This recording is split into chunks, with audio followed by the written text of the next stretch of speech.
Hello, friends, and welcome. I'm Sarah Liz, and I am closing out Christmas in July with one goofy light up card. I am pulling some of my favorite supplies from last season. So let's take a quick look at the card. Here it is. She's a little bit chunky. She's a 5x7, and we have this Twinkle light gnome in a mug, reindeer antlers. I cannot get over this guy. One of my favorite features is that I have glittered some acetate to pop up that mug so you can really see the lights shine behind it. So let me show you what I'm using. First, I have the very cute layered mug. Okay, so I just pulled the mug pieces, the handle, and then the front of it. And this is the springtime gnome, and it's got all kinds of decorations for spring, but he's super cute for all seasons. This is the Freezin season mug add-on that I pulled the antlers from. There's also a cat and a dog if you haven't seen the mugs. My goodness. And I'm even going to do the inside of the card. These are the insider sentiments, Christmas, and there are some sweet and slightly sassy, wonderful things in there. Finally, we have Merry and Bright. It's a very small die set. It says Merry and Bright, and then it has some little twinkling things, and we're going to pair all that with some twinkle lights from Pear Blossom Press. So if I'm going to make a project like this, I go all out. I decided to do a little bit of ink blending on these pieces, but you could totally skip this, right?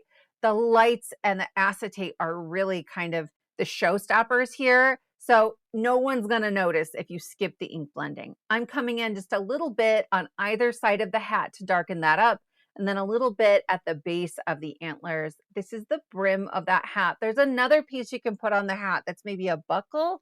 I skipped it. Here's my mug. I'm going to add a little dimension to the mug.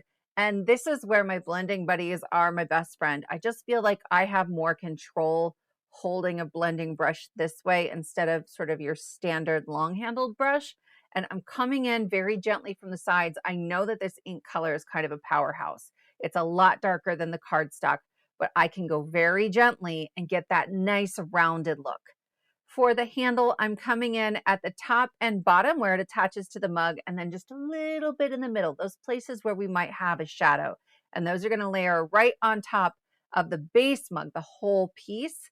This is cut from the same color of cardstock, and I don't want the light pieces showing around the outside. So I am not taking a lot of care with this piece. I'm just coming in on the edges and going full purple here, right? The full power of that ink color. And then you'll see when we start to stack this up, the darkest parts of the mug are around the edges and then on the inside of the mug. I'm also going to blend a background. This is a 5x7 panel. We got a lot to cover here.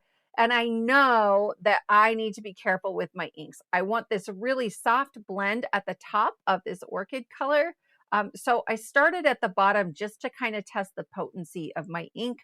I knew I was going to cover up the bottom with a lot of darker colors. And so I get kind of practice blending at the bottom, and then I'll move up towards the top. I take my time with this, so I've sped this up quite a bit so that we're not watching ink blending all day. But I have moved from that sort of pinky purple that we also used on the mug now into some bluish purples, right? I'm trying to create that sort of like midnight, sunset, moody sky. You could probably use this background for Halloween too, but I love it. So I actually have two different bluish purples that I use here. I go from a lighter one to a darker one, and then I want the very darkest color at the bottom. I started with chipped sapphire, but it wasn't dark enough. So this is a specialty ink. This is a black shimmer pigment ink from Delicata, and this made me so happy. So the bottom is the darkest, and it's got that extra shine. It's pretty subtle, right? We're going to do lights and glitter. And so I don't need to like shimmer ink the entire background, but we do need to add some more sparkle, right? It's merry and bright. So I'm bringing in some metallic watercolor. Mostly I'm using the white, sort of a pearly white, but I will bring in just one shade of gold that is the palest shade. I didn't want to bring in heavy gold, right? That's not really the color scheme that we're using in the rest of the card. And then I will set this guy aside to dry. Look at all that shine. While that's drying, we can begin assembling our gnome. So here's the hat, and I'm just going to add a little bit of glue right along the brim. Then when we go to work on the gnome face, there are actually two pieces for that one. So one, you can see there's like the white beard at the bottom. And then I just used an alcohol marker for the skin tone because I don't have skin tone colored cardstock. There's another piece of the beard that you would layer on top of that, but I'm skipping it because the whole beard is hidden behind our mug. And in fact, he's going to get a little bit of a haircut just to cut down on the bulk a little bit to make it fit better. And I'm tucking this down in there so that brim of the hat is just over the edges of the mug. Then I'll stick my glue bottle in there and adhere him to the front of the mug. And I can pop up his nose with just a little bit of foam. So we just get the hat, the edges of the hat, and then his giant nose like peeking over the side of the mug. You guys, I want to do this for every season. Gnome in a mug, it's going to be a thing. So here's the merry and bright, and I cut out the shadow and the word together to get these outlines. And then the ampersand, I'm just going to tuck right in the middle. I tell you what, I fiddled with how I wanted them on there for longer than I want to admit. But once I get them on there, I'm going to tape the mug to my work surface so I can pick these up with a sticky mat, right? This is just like a low tack mat for, I don't know, maybe a cricket or a silhouette or something. And I press that down and I'm putting it on the corner of my grid. So when I add that glue, all I have to do is place it right back down in that exact same corner. And I'll know that my pieces are going right back down in the same place where I had them before. I am going to tap off the back just with a piece of scrap from a trash can to make sure that glue doesn't ooze out and create a big mess. I will say this is a newer piece of my sticky mat. I just cut them into like smaller sections. So I left that on there for a few minutes, cleaned up some of the paint and things I've been working with so that it's really good and stuck on there before I go peeling it up. Here I have the word merry and it stayed in the die, right? That's the dream. I have some rip and stick sheet on the back. I was able to peel off that backer paper and then I am just placing the die directly over my outline. I'll use my pokey tool and I'll push all of those letters right into place. It's the easiest paper piecing ever, right? Then rip and stick sheet again behind the bright.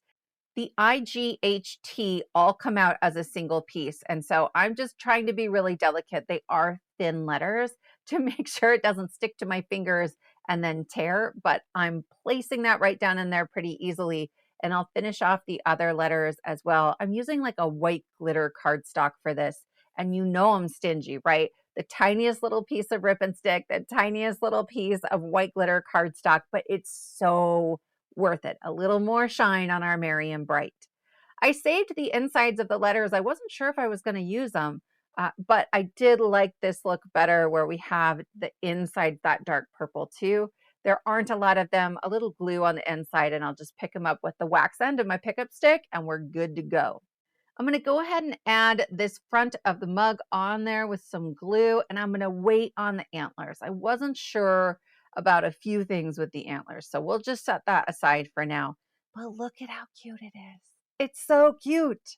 All right, I have a piece of heavyweight acetate and this Krylon glitter spray that's been in my stash for an eternity, but you can get it all kinds of places. Any hardware store should have it. I sprayed it outside onto this piece of 4x6 acetate, and then I picked it up before it was really dry. So I have a fingerprint in the middle, but it's going to be fine. We're covering it up. And I am lining up my mug so he's sort of towards the bottom, and then I want the antlers going as far out to the sides as they can, but still fitting on that acetate. You want a heavyweight acetate for this, right? Because we're popping it up and not every piece of it is secured to the card base. So I like Grafix shrink film, right? It's like Shrinky Dink film, but I'm not heat embossing on it. So it doesn't matter that if it gets really hot, it shrinks up. There are lots and lots of other brands of heavyweight acetate, but this one is crystal clear and more affordable than some. So I went with that one. Then I'm adding this on here with some glue. It looks like a lot, but I'm actually pressing the tip of my glue bottle flat to my cardstock. So it just is sort of smearing the thinnest little layer and it's not going to ooze out. I put some sticky notes at the bottom and the side so I would remember where to set him back down. I used my bigger ones instead of my sticky mat because I wanted to make sure the glitter wasn't going to come off of the acetate. I don't think it would have, but I wasn't messing around with it. Then I have 5 different shapes of these twinkling pieces, stars maybe, ornaments maybe, that are in that Merry and Bright die set. So I had to use them. Some of these I think I cut last fall. So I have some with rip and stick sheet behind them, and that was a way easier. And some I'm going to add using glue, but I like to use the pieces I already have cut if I can. I hadn't glued the antlers all the way down. I wasn't sure if I was going to need to like poke a hole in something. When I went to add my twinkle lights, I didn't necessarily know how this was going to work yet. But here I've decided we're going to go big and try to make the whole mug kind of light up. So I added a little bit of glue under the antlers, and then I'll start adding my little stars on there. Behind the tops of the antlers, I put the glue on there, but I haven't really pressed them down yet. I don't want that glue to ooze out.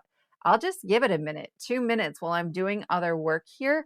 And then when that glue has a chance to get really tacky, then I'll press down and I'll have less of a mess than I would if I had tried to press them immediately. A little bit of glue on the back I find is easiest with acetate if I use my tweezers because I don't want to be moving things around and smearing glue on the background. I'll tap it off on the back of my hand just to make sure there isn't an excess of glue. And now we can start adding him to this beautiful panel. I love how that turned out. I know I want him centered on there, and I'm going to hide this twinkle light behind there. It's like an easy light, except that the lights blink on and off. So I just add my battery and push the button. That is it.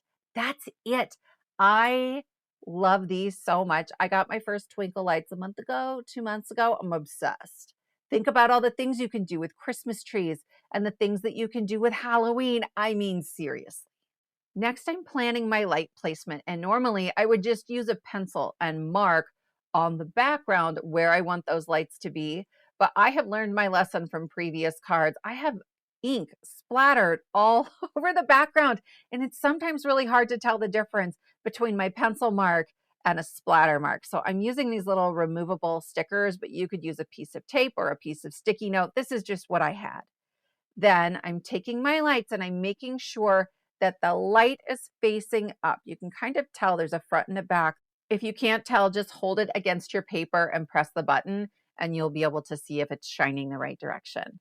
I'm putting these down with the smallest little pieces of tape because I wasn't sure of the placement yet, but normally I would just like tape it down, big old piece of tape, good to go, especially if it's on the back of the panel and the light is going to shine through. I want one behind the hat, one on the left of the mug, and one towards the bottom right of the mug. Then I'm going to curl these very gently around, and I have a separate sticker that's for the B of Bright, and that's where I want to push my button. For now, I'm taping it down with some temporary tape, but I'll add stronger adhesive later. I just want to make sure everything's in the right place first. There is a stamp set called Papercrafting Magic where you could stamp press right over top of that button, but I'll just leave a note in the card that says press the B of Bright. As I'm working, I am constantly testing things. So I'm just trying to center the acetate and push the button and see if things look good. I've added some rip and stick 1/4-inch tape behind my battery pack, and you guys, I just taped it right down on top of the panel, the sticker, some of those wires. It's good to go. And we're going to put a bunch of foam tape back there too. I'm adding a few more pieces of Scotch tape just to make sure those wires are secured. I don't want them popping out from behind there. And then I'll press the button and kind of figure out where my lights are. And I'm going to start adding the world's best foam tape. This stuff is amazing. It really, really is. It is repositionable for the first 30 minutes. And I'm going to do this the hard way. I'm going to try to guess where this is going to fit behind my mug. But my other option would have been to add the lights, the battery pack, the foam to the mug. So I made sure that I knew exactly where my foam tape could go. You can see on the bottom right here, I have some foam tape that was peeking out from behind the mug, and I can just pull that right up. It didn't harm my background. It was so easy. And then I just have a lot of flexibility to get foam exactly where I want it. I did add a few pieces behind the antlers, tiny little pieces, and then on the handle of the mug. And this backing paper is a dream. It comes off perfectly, so easy to peel up. And I'll just lay everything on top of each other. There's so much less stress here, right? It's got lights in it. I've done tons of details to the rest of the card. And this foam tape, I know I'm gushing, friends, but it just makes it so much easier because I know if I get it wrong, I can just pick it up and move it. So next we're going to stamp the inside of our card with the Insider Sentiments Christmas. And this one says, hope your holiday season is fun, festive, and full of sparkle, which I thought was very fitting with our light up card. But there's so many wonderful options here. Have yourself a merry little Christmas. Not even Santa could bring a better friend. I love it. Here's my 5x7 card base. I just flipped it back on itself so I could stamp on the inside. And then all I have to do is add my panel to my card, my friends. I hope that you will try a light up card. I hope that you will put this gnome absolutely everywhere and start thinking about him for Christmas because he's so stinking cute. And I don't know. I know we're sort of divided, team gnome, team no gnome. Let me know in the comments which team you're on, and let me know if you've ever made a light up card. I want to know what you made. Thank you so much for joining me, my friends, and I will see you next time.